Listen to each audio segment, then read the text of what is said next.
وبركاته.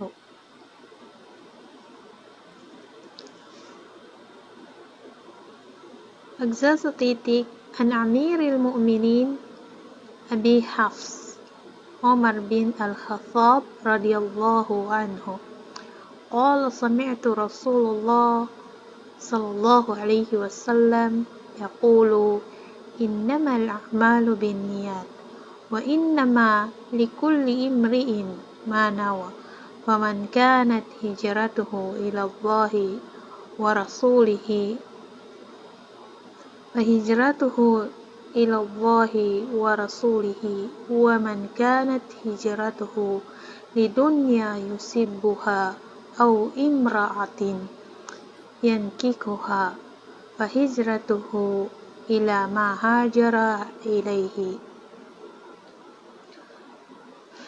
Yung nakapanudol na si Bukhari o si Muslim. Kahulugan ng hadith ayon sa pinuno ng mga pananampalatayang si Abu Hafs, Umar ibn al-Khattab, kalugdan siya ni Allah na nagsabing narinig ko ang sugo ni Allah na nagsabi tunay na ang bawat gawain ay nakabatay. Sa layunin at gagantipalaan ang tao ayon sa kaniyang nilayon, kaya't sino man ang mangibang bayan para kay Allah at sa kaniyang sugo ang kaniyang pangingibang bayan o paglipat ay para kay Allah at sa kaniyang sugo at sino man na mangibang bayan para sa makamundong pakinabang o kaya ay para sa babaeng mapangasawa, maggagayon ang kaniyang nilayon.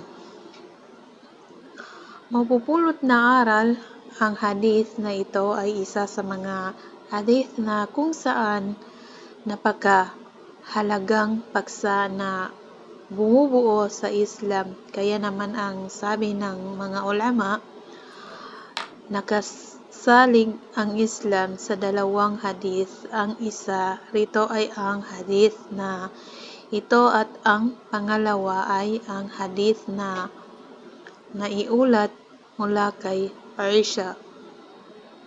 Kalugdan siya ni Allah, man amala laysa alayhi amrana